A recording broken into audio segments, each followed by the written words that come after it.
So picture this. It is a Tuesday night, right around 10 o'clock. You are finally winding down for the evening, but you notice your dog is acting strange. Mhm. He completely refuses his dinner. Oh, which is always an immediate red flag. Exactly. And he is pacing these endless loops around the living room. Then you watch him repeatedly try to lie down. He is clearly uncomfortable, only to immediately stand back up and start pacing again. That is just so stressful to watch. It really is. Yeah. You know your dog, and you can tell instantly that something is very wrong. So you grab your keys, you load him into the back seat, and you speed toward the glowing sign of the nearest 24-hour emergency vet clinic. Yeah, that is a universally terrifying scenario for literally anyone who loves an animal. Your heart is racing, your adrenaline is just flooding your system. Right. And your only focus, your entire world shrinks down to just getting your best friend some immediate help. But then you walk through those sliding glass doors, right? And the vet tech sits you down in this sterile little intake room, and the rapid-fire questions begin. Oh, yeah, the intake interrogation. Exactly. They ask, when was his last rabies vaccination? And you pause. Think it's the spring? Or, wait, maybe last fall. Then they ask, is he currently taking any medications? And you're just sitting there blanking. Completely. Well, you give him a joint chew, but you switched brands a couple of months ago? Yeah. And honestly, sitting there under the fluorescent lights, the name is completely escaping you.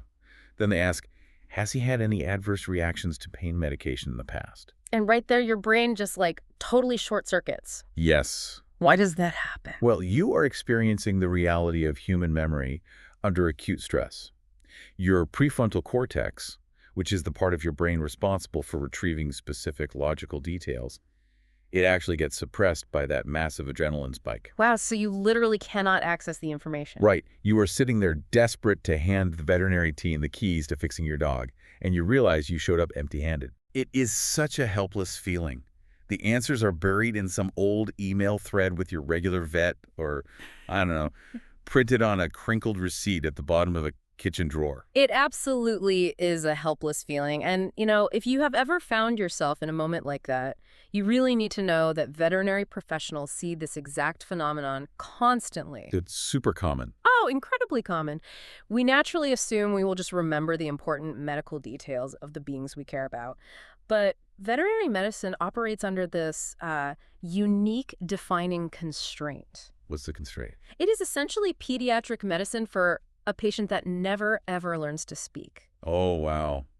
That is a heavy way to look at it. It's true, though. You are the sole translator of your dog's physiological experience into a chronological medical history. If you don't know the story, no one does. And that framing completely changes the stakes, which is actually our mission for this deep dive into our source material today. We are looking at why maintaining meticulous health records for your dog goes far, far beyond just being a highly organized perfectionist. Yeah. It fundamentally alters the diagnostic process. It genuinely does. It can literally save their life. Exactly. So today we are going to explore the biology of hidden health trends, the severe chemical dangers of information gaps, and how becoming the archivist of your dog's life is so critical. Because shifting your mindset from just a passive observer to a prepared medical advocate, that is the most powerful intervention you can make as an owner. Okay, let's unpack this, because the source material starts by pointing out a massive flaw in how we typically view animal health. Yeah, the snapshot problem. Right. We tend to view our dogs' lives as a series of isolated snapshots, like a wellness exam here or a bout of an upset stomach over there. But health is not a photo album. It really isn't. Health is a continuous, uninterrupted narrative. The analogy they use in the text is watching grass grow. If you stare at your front lawn every single day, you literally cannot perceive the biological changes happening right in front of you. Because the blades look identical to yesterday. Exactly. But if you leave for a 3-week vacation and come back, your yard looks like a jungle. Our daily interaction with our dogs creates that exact same blindness to gradual change. We just miss the micro shifts. We do. And, the routine baseline care is really where that narrative begins. Take vaccinations, for example. Okay, yeah. Most people view vaccines as just a generic chore. You go in, the vet gives a shot, you are good for a while. Right. But the underlying biology of immunity is wildly specific. Because different vaccines trigger completely different immunological responses, Yeah. right? And that dictates their schedules. Precisely. So core vaccines, like those for parvovirus or distemper, those are designed to stimulate long-lasting memory B cells and T cells in the immune system. Those last a long time. Yeah, they can provide systemic protection that lasts for years. But then you have lifestyle vaccines. Like the one for kennel cough. Exactly, Bordetella, or leptospirosis. Those rely on completely different mechanisms. They often target mucosal immunity in the respiratory tract, or they deal with bacterial pathogens that require a much higher, more active antibody presence to actually fight off. So they fade faster. Much faster. That immunity wanes quickly, which is why those might be strictly annual or even every 6 months, depending on your dog's exposure at dog parks or boarding kennels. Which means guessing, I think he is up to date, is a massive diagnostic blind spot for the vet. Huge blind spot. If your dog comes into the ER coughing, knowing the exact month of their last Bordetella vaccine dictates whether the vet suspects a mild upper respiratory infection Or something far more dangerous. Exactly. And that biological strictness, it applies equally to parasite prevention. Let's look at heartworm disease, which the text highlights. Oh, this part was fascinating. Because I always thought heartworm meds just stop mosquitoes from biting the dog. Most people do. But heartworm preventatives don't actually stop mosquitoes from biting your dog and transmitting the microscopic larvae. So what does the monthly chewable actually do? What it does is kill those larvae that have accumulated in the tissue over the previous 30 days. Wait, so it is essentially a monthly retroactive purge. Yes, retroactive is the perfect word for it. But here is the critical mechanism. Those larvae go through molting stages. Okay. If they are allowed to mature past a certain stage, which takes roughly 30 to 45 days, the standard preventative medication can no longer kill them. Oh, wow. So they just keep growing. Yeah. They will eventually migrate to the heart and lungs and grow into foot-long worms. It's awful. That is terrifying. It is. So missing a single month of medication isn't just a, scheduling oops. It biologically closes the window of prevention. Right, so having a visual, documented timeline tells you instantly if that window is breached. Exactly. What's fascinating here is that the timeline becomes even more crucial when we look at the invisible, gradual changes we miss every day. Like the grass-growing analogy. Let's talk about weight gain, because that's the classic example from the source material. Oh, absolutely. Let's say you have a fluffy golden retriever who puts on 2 pounds over 6 months. Because you are petting that fur every single day, that weight gain is totally imperceptible to your eyes and hands. Right. But medically, a creeping 2-pound weight gain in a medium-sized dog, especially without a diet change, is a blaring siren. Really? Just 2 pounds? Yes, it is often the very first indicator of hypothyroidism. Because the thyroid gland acts as like the metabolic engine for the entire body, right? Exactly. The thyroid produces hormones that dictate how quickly and efficiently every single cell in your dog's body uses energy. So if it slows down. When the thyroid underproduces, the entire metabolic rate crashes. The dog isn't just getting a little chubby. Their internal engine has fundamentally stalled. Wow. But without a plotted trend line showing that gradual, unprompted weight gain over consecutive months, a vet might just assume, you've been a little generous with the peanut butter treats. Right, they wouldn't test for it. And the same logic applies to changes in behavior and mobility, too. Absolutely. Evolutionary biology tells us that dogs, as pack animals, instinctively hide pain and weakness. It is a survival mechanism. Yep. So if you notice your dog has a slight hesitation before jumping onto the couch, or they are suddenly leaving a quarter of their kibble in the bowl every morning. That isn't the beginning of the problem. No, not at all. That is usually a late-stage indicator of something that has been brewing for months, like osteoarthritis or chronic kidney disease. Which fundamentally changes the dynamic in the exam room. The source text has this great analogy. Think about bringing your car to a mechanic. Oh, the mechanic analogy is perfect. Right. If you drop off your car and just say, it makes a weird noise, the mechanic has to tear the entire engine apart looking for the problem. It takes hours, costs a fortune. Exactly.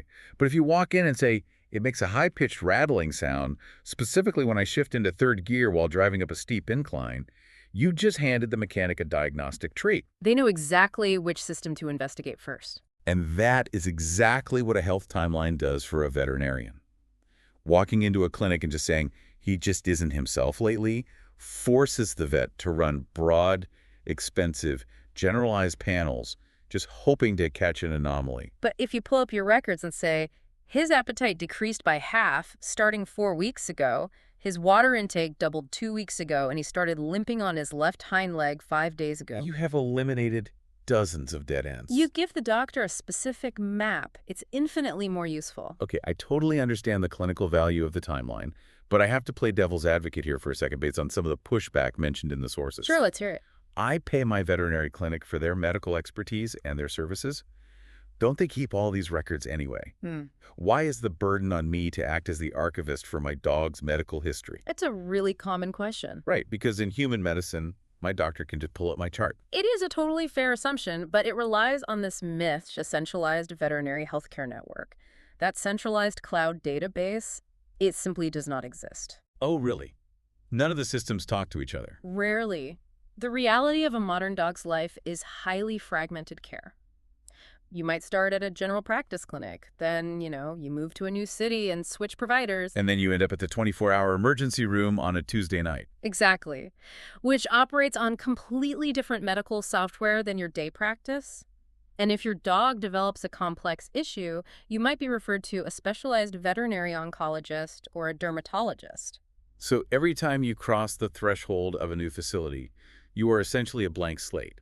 You are generating a massive information gap. And those gaps carry severe, life-threatening stakes. Consider anesthesia, for example. The source material talked about this. Different breeds process drugs differently. Vastly differently. Sighthounds, like greyhounds, have notoriously low body fat, and they process drugs through their liver in a completely different way than, say, a bulldog. If your dog had an adverse, prolonged recovery from anesthesia during a routine dental cleaning 3 years ago, a new emergency surgeon needs to know that before they put them under for an emergency blitz surgery. Because without that context, they could administer a standard dose that proves fatal. Exactly. Or consider the kidneys. The kidneys are the body's filtration system. Right. If a dog suffered an acute kidney injury from eating something toxic when they were a puppy, their glomerular filtration rate, which is the speed at which they clear toxins from their blood, might be permanently compromised. Even if they seem totally fine now. Even if they act perfectly normal. And if an emergency vet doesn't know that history and they prescribe a standard NSAID painkiller for, like, a sprained ankle, No. So a standard painkiller. those specific painkillers can constrict blood flow to the kidneys. In a healthy dog, it is perfectly safe. But in a compromised dog. In a dog with a hidden history of kidney compromise, that standard dose can trigger total renal failure. The context is everything. Which brings us to what the text calls the most complex and dangerous area of all. The medication minefield. This is his minefield. Because dogs today are routinely treated for epilepsy, congestive heart failure, severe allergies, anxiety. And at the exact same time, owners are giving them an array of over-the-counter supplements. Right, like glucosamine for joints or CBD oil for stress. The problem is how those substances interact inside the body, specifically in the liver. Let's dive into the mechanics of that, because I think a lot of people assume a natural supplement can't possibly interfere with a heavy-duty prescription drug. Yeah, that's a dangerous misconception. It really comes down to metabolic traffic jams. Traffic jams. How so? The liver uses specific enzyme pathways, like the cytochrome P450 system, to break down drugs so they can be safely excreted. Okay, I'm with you. Let's say your dog is on phenobarbital to control seizures. That drug requires those specific liver enzymes to process it. Now, let's say you decide to add a high-concentration CBD oil to help their anxiety. Let me guess. Both of those compounds need to use that exact same enzyme pathway to be broken down. Yes. And suddenly, the liver is completely bottlenecked. It's a literal traffic jam. Exactly. The CBD takes up the enzymes, which means the phenobarbital isn't being broken down at its normal rate. It begins backing up in the bloodstream. Wow. Within days, your dog could be facing toxic levels of their own seizure medication. It can lead to profound lethargy or severe neurological issues, all because of an interaction with a seemingly harmless natural supplement. That is absolutely terrifying. It means if you are sitting in the ER and you just casually tell the vet, oh, he takes some seizure pill and a couple of natural oils, you are leaving them completely blind. You are. Without the exact names, milligrams, and frequencies of every single thing going into your dog's mouth, the emergency vet is basically walking through a chemical minefield. They cannot safely prescribe new emergency interventions if they don't know what is already occupying the dog's metabolic pathways. Right. The detailed record is essentially a biological shield. Okay, so we clearly see the necessity. The biology demands it. But We run headfirst into a very stubborn obstacle, which is human nature. Oh, yes. Human nature always gets in the way. The idea of acting like a medical clerk for a pet sounds exhausting to most people. Because historically, it was exhausting. The traditional method was the physical three-ring binder. We've all done this. You bring home a new puppy, you are bursting with responsibility, and you go buy a beautiful binder with color-coded tabs. Of course. You painstakingly log the first round of shots in your neatest handwriting, and then life accelerates. You get busy, the dog seems healthy, and 6 months later, you have no idea if that binder is in the hall closet or the trunk of your car. The psychology of habits tells us that the binder system fails because it introduces high friction. High friction, right. Remembering to locate a book, find a pen, and log an event after a highly stressful vet visit just requires way too much executive function. We need zero friction systems to actually maintain compliance. Which is where the modern ecosystem steps in. Instead of fighting human nature, we adapt to it. The solution discussed in our sources is shifting to digital architecture. Specifically, using dedicated mobile applications. Right, like VitalPet, which was highlighted in a text. The premise is brilliantly simple. The tool only works if it is inherently tied to the device you already look at 100 times a day. It integrates pet health into your existing digital muscle memory. Exactly. You use your phone for your banking, your calendar, your own fitness tracking. By putting your dog's physiological data into that exact same environment, you eliminate the friction of logging. Let's look at how the interface actually solves the biological and logistical problems we outlined earlier. Yeah, let's go back to the heartworm example. Right. Instead of trying to calculate that 30-day heartworm molting window in your head, the app utilizes push notifications. It just pings you on day 29. That is so much easier. And when you administer the chew, you log it with one tap, creating an unbroken, auditable timestamp. And for the medication minefield, you are no longer relying on your memory under the fluorescent lights of the ER. No more short-circuiting. Exactly. You have a digital inventory of the exact drug names, the milligram dosages, and the frequency of administration, including all those over-the-counter supplements. You just hand your unlocked phone directly to the vet tech. It also plots the weight entries automatically, which generates a visual line graph. Which solves the grass growing problem. Exactly. So you don't have to somehow recognize a 2-pound gain on a fluffy golden retriever. The software highlights that upward trend for you, allowing you to ask your vet about thyroid function proactively. It is really about transforming raw data into actionable medical intelligence, and it all just lives in your pocket. It's incredibly powerful. But, and this is but this does raise a serious question about boundaries. I know exactly where you're going with this. So what does this all mean? If I have all this granular medical data and I'm tracking trends and symptoms, is there a risk that I start overstepping? Oh, absolutely. Do owners start diagnosing their own dogs via Google and walking into clinics demanding specific treatments because their app showed a trend line? That is a critical danger, and it's often fueled by the Dunning-Kruger effect, where just a little bit of data makes someone completely overconfident in their medical expertise. Right. And if we connect this to the bigger picture, it brings us to the absolute golden rule of health tracking from our sources. You must remember this.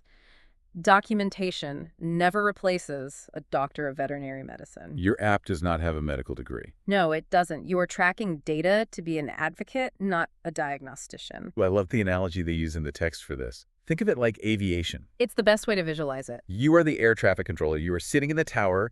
You're monitoring the radar, tracking the wind speed, and logging the barometric pressure. But the veterinarian is the pilot. Exactly. They're the only one trained and qualified to actually fly the plane through the storm. Your job is simply to give the pilot the most accurate, high-fidelity weather data possible so they can make the correct tactical decisions. That partnership, the owner providing the chronological map and the veterinarian applying the biological expertise, that is the gold standard of care. It really is. Bringing this all together, there is a profound philosophy underlying all of this effort. There is. When we choose to bring a dog into our lives, we are entering into a unique contract. They offer us a level of unconditional loyalty and companionship that is incredibly rare. It's a remarkable gift. And because they do not possess the vocal cords to tell us when a joint aches or when their vision is blurring or when their stomach is cramping, the burden of observation falls entirely on us. Paying close, documented attention is really the ultimate expression of that love. Prevention catching those subtle trends before they become catastrophes will always yield a better quality of life than reacting to emergencies. And the beautiful thing is that you do not need to wait for a crisis to become this kind of advocate. Not at all. You don't need a vet appointment to begin. You can start today, right now. Download a tool, log whatever current medications your dog is taking, or just input their last known weight. Build the foundation of their timeline today. That's right. And as we close out, I want to leave you with something to reflect on. Okay. We have spent this time dissecting how critical it is to track the invisible, gradual changes in our dogs because we know it saves their lives. But what does that reveal about how we treat ourselves? Oh, that's interesting. Think about it. The human body also experiences slow, creeping shifts. The gradual rise in blood pressure, the subtle increase in morning joint stiffness, the slow drift of our sleep quality. Yeah, we experience the exact same micro shifts. If you understand the biological necessity of being a meticulous, prepared advocate for your dog's timeline, are you applying that same rigorous advocacy to your own health? That is a phenomenal question. It is so easy to brush off our own physiological shifts as just, the cost of getting older or having a stressful month at work. We ignore our own check engine lights all the time. We really do. We truly owe ourselves the exact same level of investigative care that we so willingly provide to our pets. We do. The biology of gradual change applies to us all. Well, that gives us a lot to think about. Mm-hmm. We're going to wrap up this deep dive here. Remember, your dog's health is a complex, unfolding story, and they are counting on you to be the author. Don't leave those vital details to chance or adrenaline. Exactly. Take control of the narrative so the next time you face the bright lights at the emergency room, you aren't searching for answers. You are providing them. Stay observant, ask the right questions, and take excellent care of yourselves and your dogs.